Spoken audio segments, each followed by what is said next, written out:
Pernah nggak kalian temenan selama 6 tahun? Atau bahkan 9 tahun? Dan nggak ada satu momen pun yang kalian lewati tanpa mereka? Ribuan candaan, ribuan tawa, dan juga terkadang air mata kita hadapi bersama.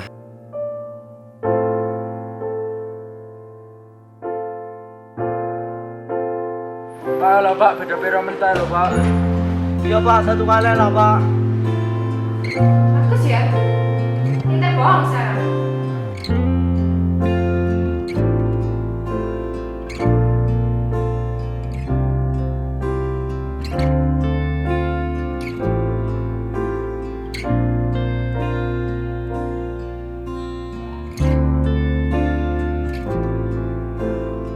Gak selamanya persahabatan itu mulus. Tapi setiap rintangan yang ada membuat persahabatan kami semakin dekat.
Sutradaranya cuma sebagai gambaran aja.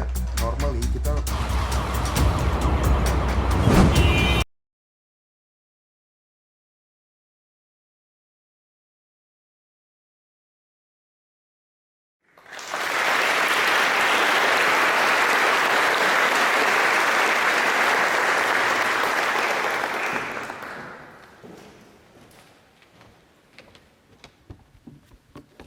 Good morning, distinguished guests. I've been trying to find 3 reasons that allowed me to stand here under the spirits of Gustav Klimt. So far, I only found 2. First thing Pam already mentioned, I published my first debut, my first novel in 12 May 1998, exactly 10 days after the military regime collapsed. It's not funny. The second thing is I was asked to submit a painting for an auction to raise funds for a museum of human rights in Indonesia. Only one painting was brought, and it was my painting, and it was bought by a man named Lukman Saifuddin Hakim. A few months later, he became the Minister of Religious Affairs. And the third amazing fact that I'm going to read this text in front of very respected scholars. Once upon a time in a faraway land, there was a child who lived with ghost stories. She lived in a stone house that was built by the giants in the colonial time. Means the house was planned by big white people and meant for their family, even though the labor was provided by small, skinny brown people at the time when there was a big difference between being white and colored. For reasons that the little girl didn't understand, the white left the land, a Chinese that owned that house for a couple of decades. Then, in the year she was born, her father took over the house. Her father belonged to the government people. He had a gun, which he kept in a steel chest in his bedroom. The Chinese was probably a businessman who had committed some wrongdoing, or maybe he was a communist. The girl really didn't know. What she did know and strangely got fond of was ghost stories. Listen, there are different kinds of ghosts. Gendruwo live in the jungle. Siluman guard the rocks and caves. Kuntilanak stay in tall bamboo groves and like to fly from tree to tree while laughing like crazy. Kolong wewe look out for a chance to kidnap little children. And pochongs hop around cemeteries like giant cocoons. But Alice, all those exotic ghosts reside in nature, in forests, on trees, at graveyards, places and spaces where men are not in command. They are not really part of us. But hold on. Now there is one ghost, a city ghost. Beware, the grown-ups like to tell the little girl. Beware when you hear the echoing sound of a peddler's slit drum in the middle of the night. He might sell satay or mie goreng or mie godok or mie tok-tok or meatballs. If it is very late in the night, you better beware. There have been reports about people going up to a midnight street seller and ask for a plate of satay or mie goreng or mie godok or mie tok-tok or meatballs. The seller wore a hat and would prepare the order without comment. After a while, he would come with a strange dish, and only then you would realize that he has no eyes, no mouth, no nose. His face is flat. He is called Setan Murat, Setan Mukarata, the flat-faced phantom. When most ghosts are nature's being, this ghost is the phantom of civilization. He is part of us. I was the little girl who lived with ghost stories. I didn't make up the stories, I just tried to interpret them. The flat-faced phantom seems to have made its debut during the military regime. It continues to appear in different versions from town to town, and you may come across it in a conversation when erudite discussion have finished. Some foreign friends of mine raised this question: why, in Indonesia, do we so often end up talking about ghosts? Are Indonesian modern people who live with half their head in the mythological realm?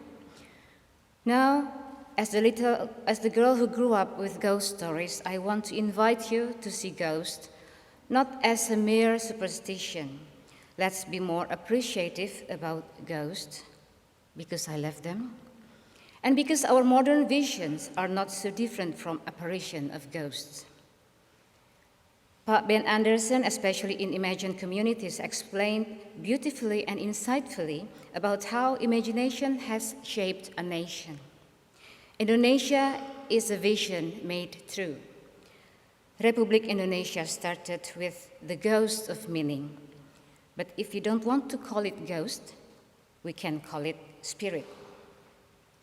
Let's talk about spirit. What is the spirit of Indonesia? We can talk in length about this, but let's make it short.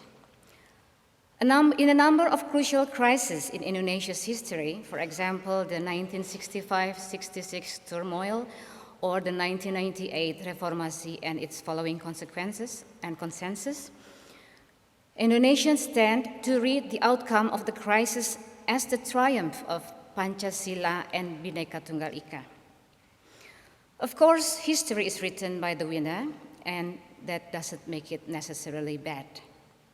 I want to call the union of these two formulas, Pancasila and Bhinneka Tunggal Ika, as the very spirit of Indonesia. This picture shows a spirit awakened during last year's presidential campaign.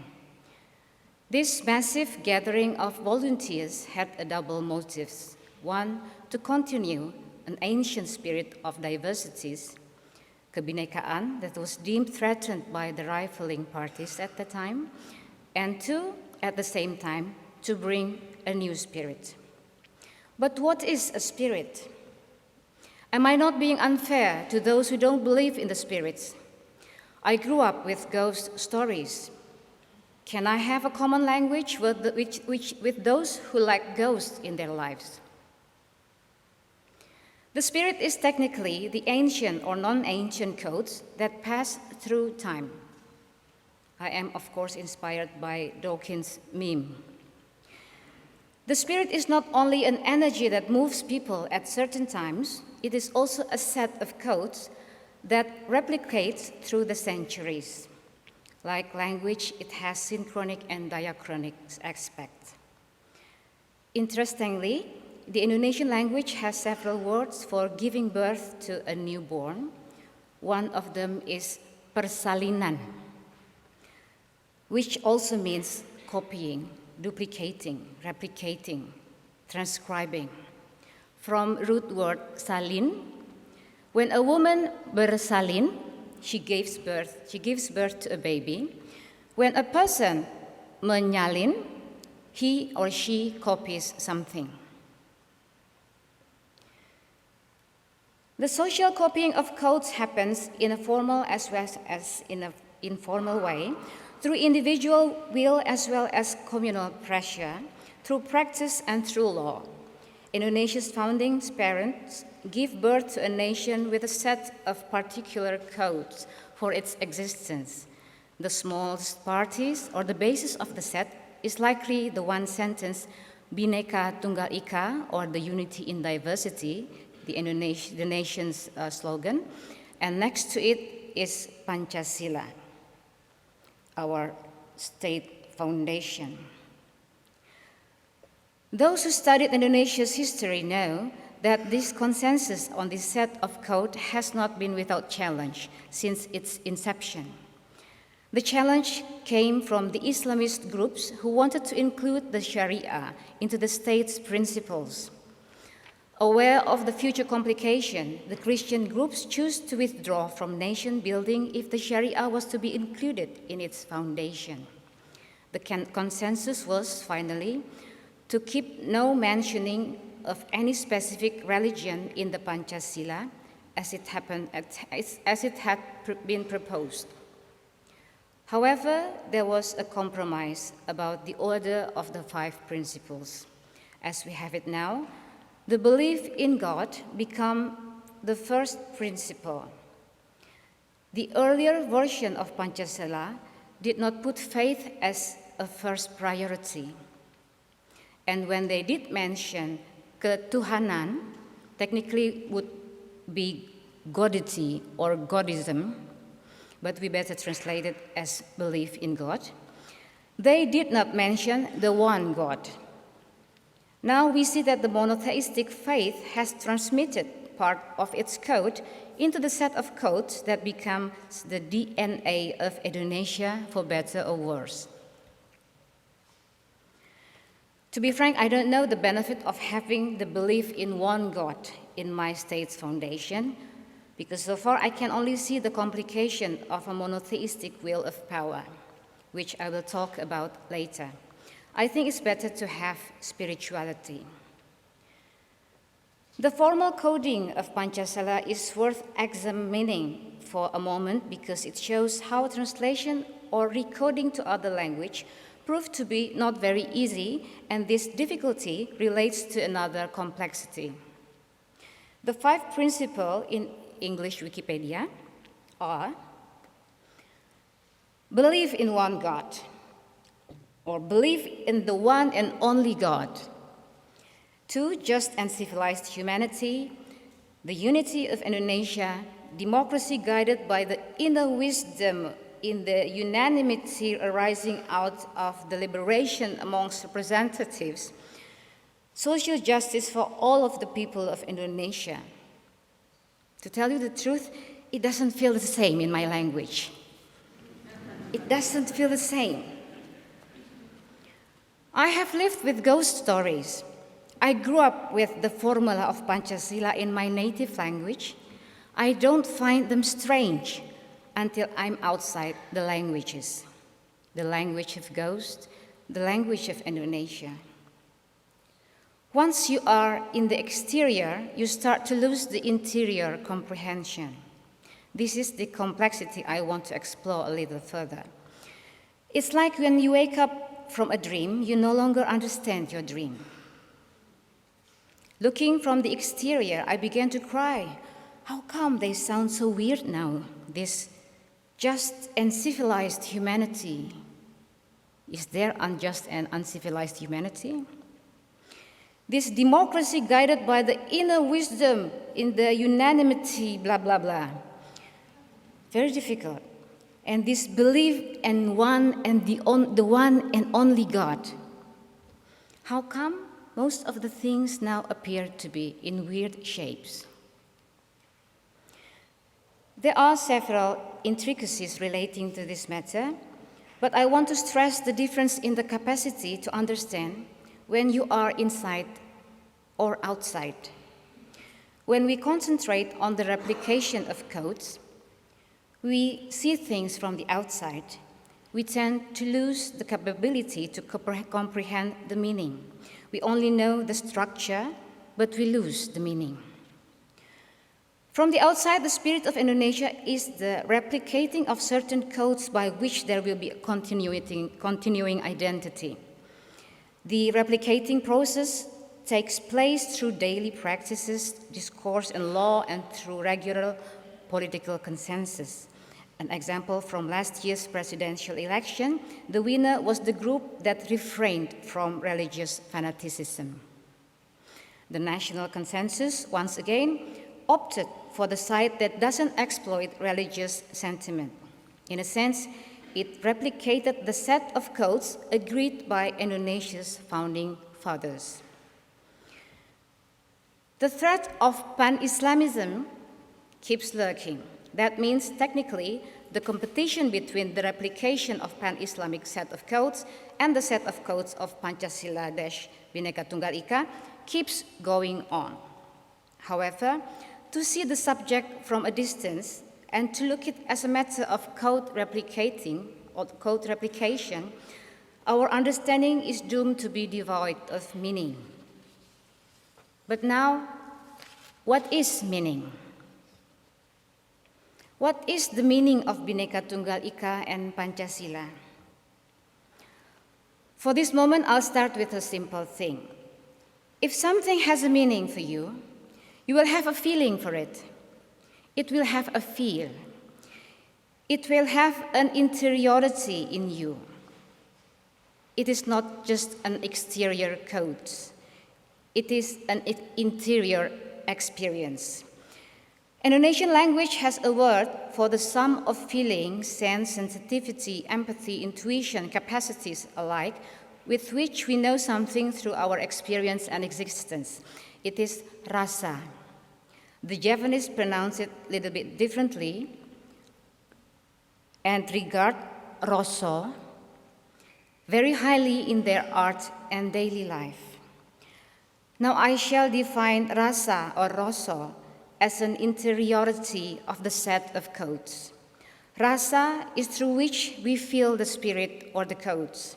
But before we talk about rasa, let's talk about one other important thing.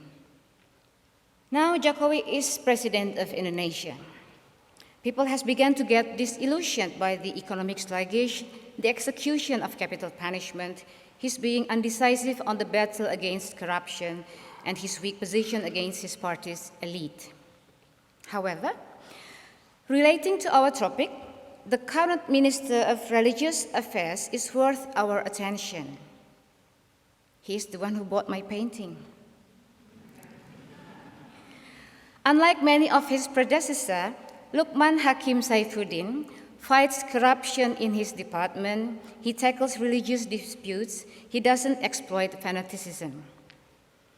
In one Islamic celebration in the State Palace a few months ago, he led a reintroduction of the Quran recital in Javanese style. The local style of Quran recital is not new. It's a centuries-old practice in the religious boarding schools known as pesantren.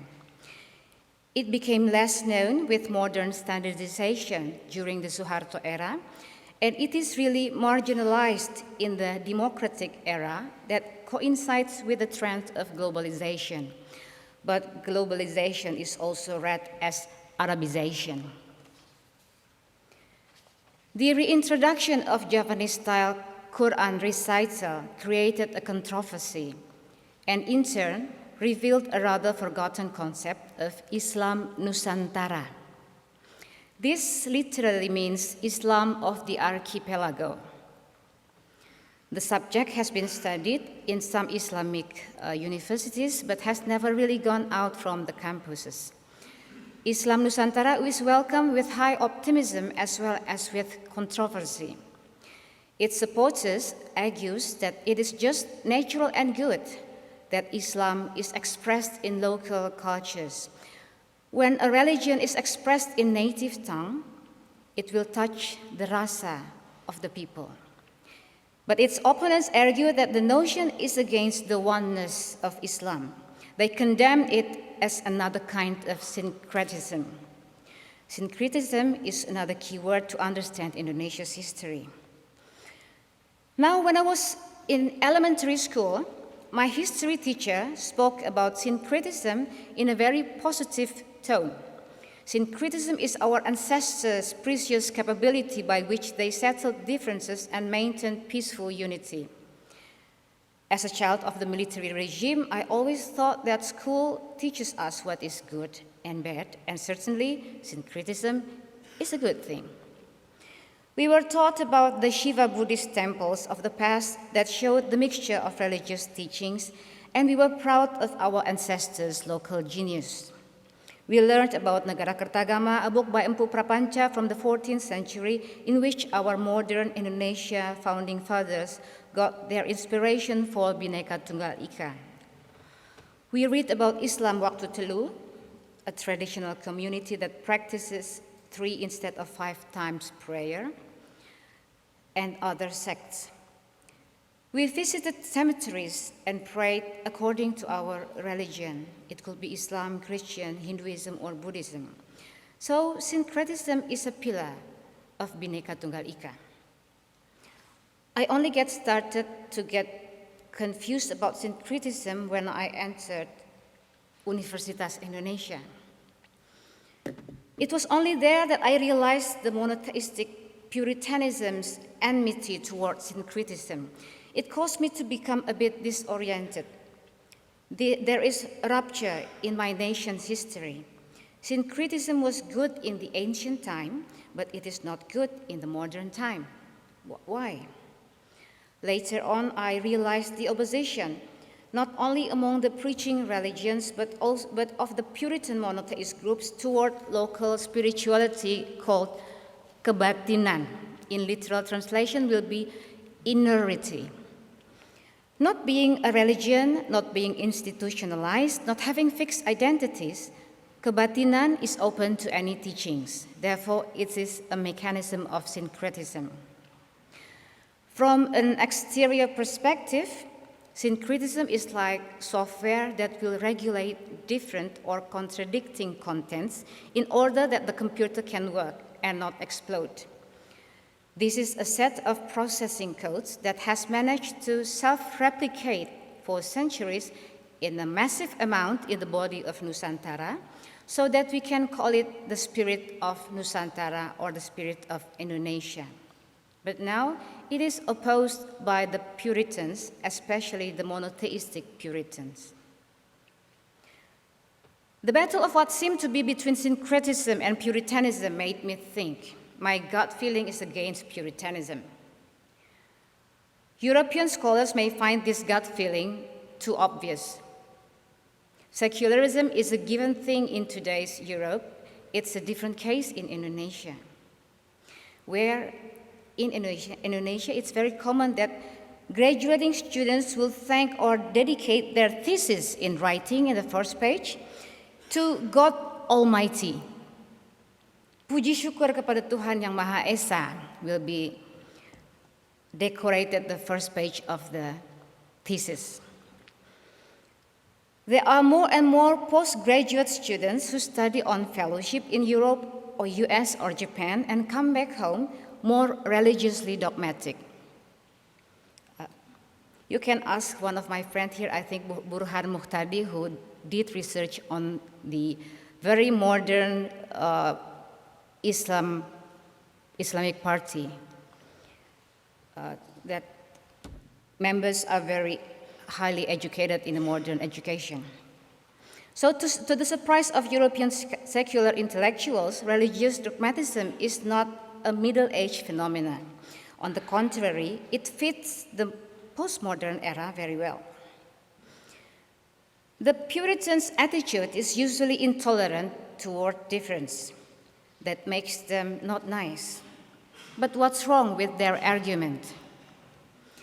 The Puritans' arguments have a good level of logical consistency, at least compared to the syncretic explanation.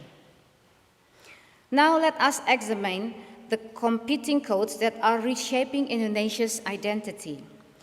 We have syncretisms on one side and religious Puritanism on the other side. And there is also critical mind on one side and dogmatism on the other side. How do they compete? It is important to note that the postmodern ideas had advanced so far as to questioning the legitimacy of universal human rights. Critical reasoning investigates everything and finds there is no basis for anything, even for truth. The idea of universal human rights is bound to Western biases. Ironically, at this very point, the religious dogmatic mind agrees eagerly. Universal human rights is an invention of Western uncivilization. There is no truth if we resort to our reason, and exactly because of that, we have to go back to God's eternal law. With this complicated logic, certainly we can argue that Islam Nusantara is an Indonesian invention, or Javanese-style Quran recital is a Javanese invention, and therefore less legitimate, or if not illegitimate. The advantage of the dogmatic mind against the critical mind is that its double standard attitude allows it to be critical of others, but not of its own basis. In this way, it keeps its basis firm. What the secular, critical, objective, scientific, you name it mind disparages, it's exactly the strength of the dogmatic mind. Faith solidifies illusion. The competition between the critical mind and the dogmatic mind is like a shooting championship of a certain kind in which 1. The dogmatic rifle shoots only to the front like normal rifle, but the critical rifle shoots to the front and to itself. 2. The dogmatic faith solidifies the base on which it stands, and the critical mind destabilizes its own base. I am afraid that the critical mind is doomed to fail if it doesn't change strategy. I hope I'm wrong. But what about the competition between the Puritan mind and the syncretic mind? The Puritan has sharp arguments. Syncretism doesn't have arguments. Studying cases of attacks on minorities of local beliefs, assuming that local beliefs are an important locus of syncretism, one will realize how weak is their argumentation and articulation capacity. I opine that it is not because many of them come from a poor, uneducated background, because some of them are university graduates, but because the very structure of syncretism lacks logic. It lacks logical consistency even on a superficial level. Rather, in its interiority, to reconcile differences and conflicts, it resorts to rasa, namely feelings, sense, sensitivity, empathy, intuition. Now we're coming back to rasa. What's wrong with rasa? What's wrong with rasa? The Javanese appreciate it highly. In Clifford Geertz, The Religion of Java, or in Magni Suseno, The Javanese Ethic, in the writings of Ki Hajar Dewantara or of the Dalangs and local wise people, in various testimonies of traditional dancers, musicians, artists, or artisans, we learn how rasa has played a vital role in shaping Javanese communities. Born into a Javanese family, I've never been taught about rasa in an explicit and explanatory way, exactly because rasa is not about formulation. It is the sum of feelings, empathy, sensitivity, sense, intuition, and the like, which are known through laku, or practice or habit. It is about relation. Magni Suseno, a German Catholic priest in Java, shared same experiences with me. To pacify a crying child, a mother told her kid, "Dear, stop crying. Look, there is Father Priest." Or, "Hey, there is guest." Probably the child cried because another kid had heard it. She would say it in such a way that the child would learn to be bashful about how it had behaved. In a slightly heavier case, when I was very annoying, my mother would say to me, "Look, your father is coming." And I would learn to be afraid of my father. And other members of our extended family would tell me about ghosts. So I didn't get the ghost stories from my parents. Beware, don't do that, there is ghost. So the priests, the guests, the fathers, the ghosts were the others to which a child should learn to relate. Relation, then, was more important than reason. Now I suggest that knowledge has a feel. It is the interiority of knowledge. The interiority of knowledge is how we feel the knowledge. We have talked about the spirit of Indonesia from the exteriority as the replication of codes. Now I want to talk about the feeling and the meaning, the rasa and makna, as the interiority of the spirit. The technical question would be how the replication of particular codes is felt or experienced. Assuming that syncretism is an important pillar of the spirit of Indonesia, that is Pancasila and Bhinneka Tunggal Ika, I would say that tenggang rasa is the feeling in which this set of codes is experienced. Tenggang rasa is an expression for the feeling of empathy, tolerance, and other feelings associated with them. Important to note, this feeling can only exist in inter-subject relation. It cannot exist when one takes others as objects. Other important expressions associated with tenggang rasa are tahu diri, to know oneself in relation with others. Tahu malu, to feel shy if one doesn't behave or one doesn't know one's position to other people. The feeling, or rasa, of something brings us to the second aspect of interiority, that is the meaning or the makna of something. The feeling of the spirit or of the set of codes bring us to the meaning of it. What is the meaning then of syncretism? It is what syncretism holds valuable. It is intersubject or interexistence relation. It is coexistence among subjects. It is tenggang rasa. It is based on rasa. So what's the problem? The problem of rasa is that it doesn't speak the language of reason. This is not just a romantic answer. The fact is that it shouldn't be a problem until reason becomes the only language of knowledge. We know since the beginning of the age of reason, the age of light, slowly and surely reason has been marching its way to be the one and only language of knowledge. The problem of syncretism then, that it relies on rasa, and rasa doesn't speak the language of reason. The problem of syncretism is that its mechanism of rasa leads it to containing too many internal inconsistencies and contradictions which it cannot defend against the judgment of reason. Now, what is the problem of reason? Postmodern philosophy has exposed to the roots the problem of reason. On this occasion, I will focus only on the interiority of reason. I resort most of my time to my own contemplation. I have implied earlier that knowledge has a feel. We feel good when we think we know the truth. We don't feel good when we think we don't know the truth. If there has been any neurological explanation about it, I will be very happy. Logic has an impersonal and strict mechanism, but when it takes place in our brain, it will be bound to have interiority. It will have a sense. It will be experienced with a sensation.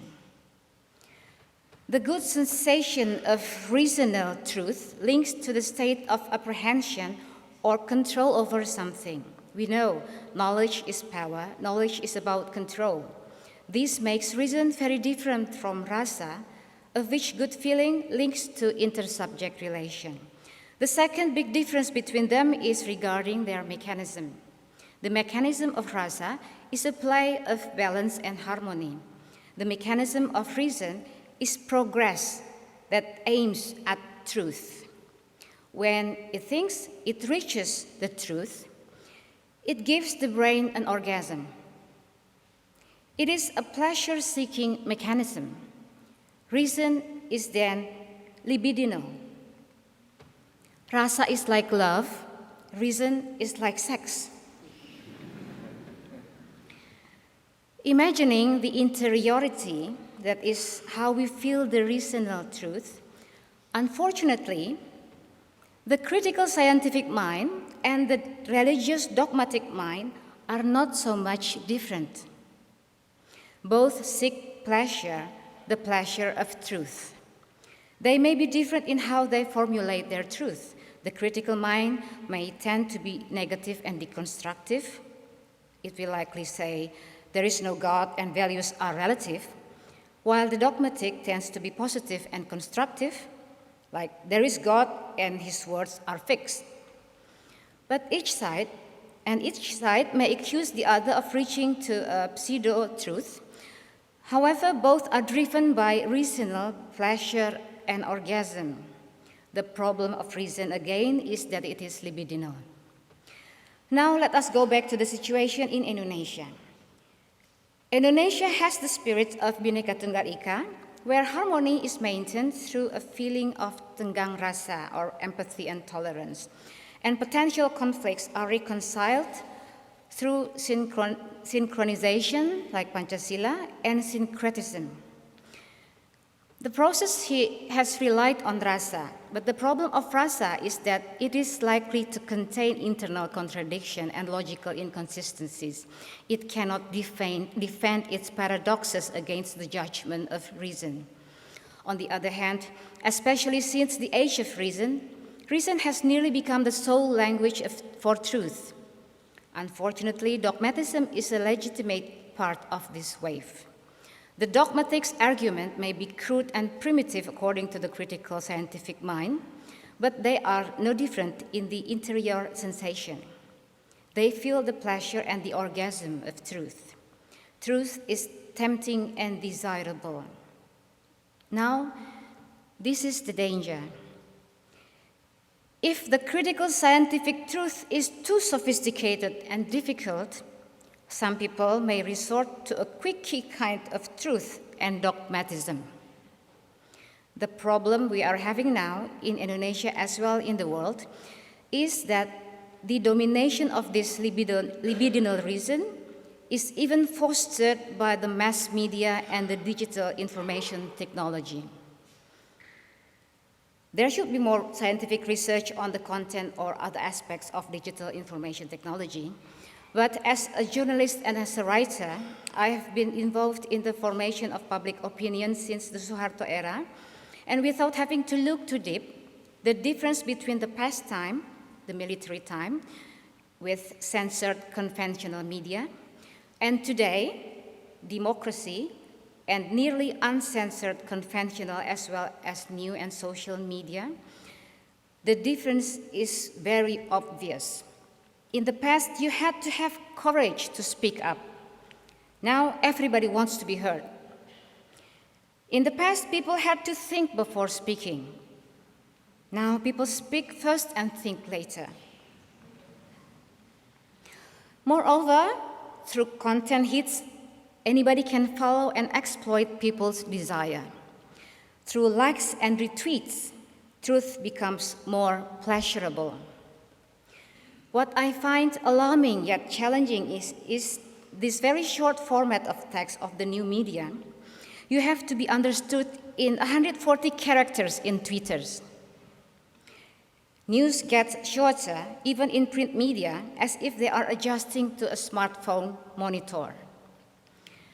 People want to have the orgasm of truth as quickly as possible, even though it will be a fake orgasm. The visual, mixed media, and very short form of text is a challenge for all of us who are concerned with public opinion, but it has proved to be benefiting to the dogmatics, because dogmas fit in less characters. Critical thinking needs more words to express, and contemplation needs a whole life. Dogmas are probably the best fit for the new media. Unfortunately, when the skeptical mind gives no hopes, faith gives you passion. By looking at the interiority of reason, that is the libidinal reason, we can understand why some people can enjoy ISIS. Meanwhile, Rasa has in the first place been having difficulty in defending its choice of syncretism against the judgment of logical consistency. So, one important pillar of the spirit of Indonesia is actually being shaken. Bhinneka Tunggal Ika is facing a big challenge, probably bigger than what it had in the past. Will Indonesia lose its spirit of unity and diversity? Certainly, I am the supporter of Bhinneka Tunggal Ika, and I am patriotic on that. It's a faith I will defend. Because the makna or the meaning of it is intersubject relation. And the rasa of it is tenggang rasa, or empathy. It's not quite different, it's not quite the same, but very close to compassion. It is for me deeper than reason. The role of reason is to check whether the meaning is true. In centuries past, when rasa still reigned, people in Nusantara didn't have to account to reason for the syncretic steps they took. Nowadays, as reason is taking over the world, reconciliation of differences cannot rely on rasa alone. It has to undergo a test of reason. Unfortunately, syncretism may not pass the exam. Therefore, we, the proponents of Bhinneka Tunggal Ika, cannot depend on syncretism alone. We have to develop another pillar to support Bhinneka Tunggal Ika that will survive the judgment of reason. Here, I suggest critical spiritualism. What is it? A Twitter explanation of it would be, Critical spiritualism is an openness to the spiritual without betraying critical thinking. A critical thinking that is not closed to the possibilities outside its limit. A critical thinking that is aware of its problem. A situation in which spirituality and critical thinking engage in a good dialogue.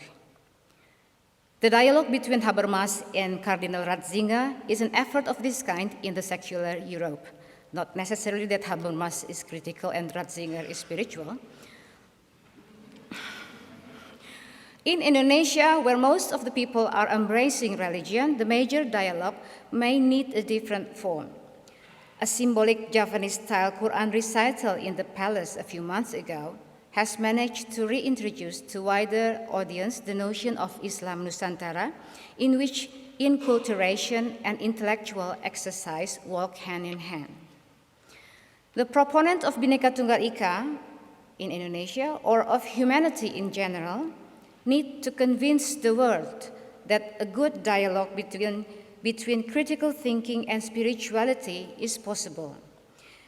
It will cross-cut the dialogue between secularism and religion and will help the world fight not only terrorism, but any form of dogmatic violence. For certainly, humanity is not just a set of codes, as any other set of codes that will survive or not survive in this world based on its fitness to self-replicate.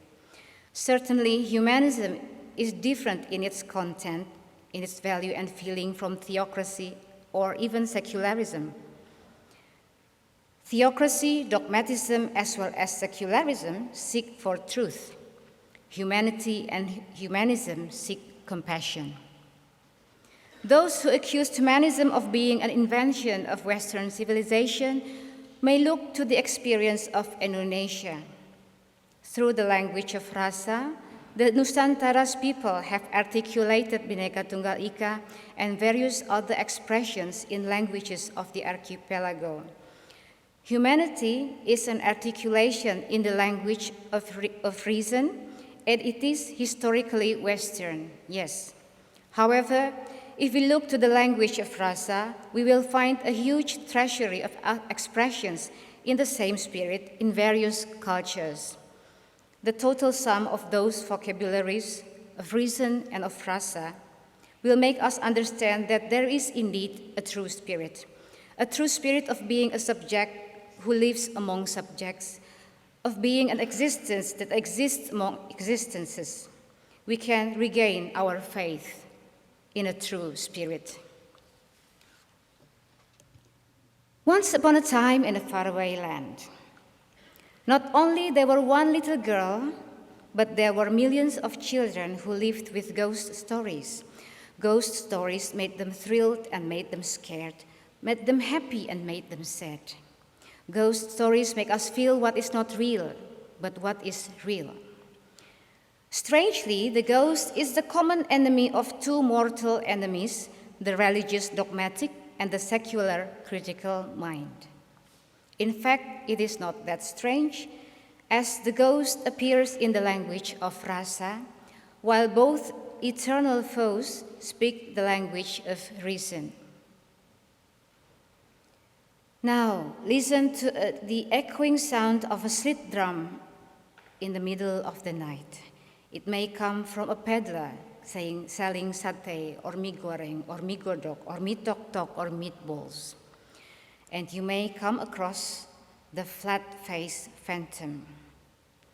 I like him because he is one of a very few urban ghosts, and he appeared for the first time during the era of the military regime. Believe me, he will convey the moral of his own story only if you dare to listen to him as he stirs the soup with the strange things bubbling inside his pot. He could be stirring his own eyes, mouth, nose, and heart. The beauty of the ghost is that it speaks to you in metaphors, but you don't want to take it as metaphors. He said to me, "You may be living in a house confiscated by a certain regime from a minority or a political outcast who himself had taken the house over from fleeing colonial giants, who had previously occupied the lands of the small brown people who probably had been envying each other, and so on. You may be living in a house called Indonesia or a house called Earth, but our past is never clean and pure. So now this is his moral of the story. If your libidinal reason renders you lustful for truth and your sensation-seeking keeps your rasa in the superficiality of experience, you'll become self-righteous and self-complacent. You close any chance of dialogue, either with your enemy or between the inner capacities of your own self, between the critical reason and spirituality. Then you will start dropping your eyes, ears, mouth, and heart, and end up with an empty, flat face, the phantom of civilization. Indonesians still love ghost stories. Probably it is just another manifestation of our spirituality, or another way to introduce spirituality to our children, a kind of kindergarten spirituality that is not meant to be trapping you. Let's cherish it. The challenge of the world today is that it is too much dominated by libidinal reason. We need rasa to balance it. We need a dialogue between the best of reason and the best of rasa, between the critical mind and spirituality. A dialogue that will lead us to the union of truth and compassion. Thank you.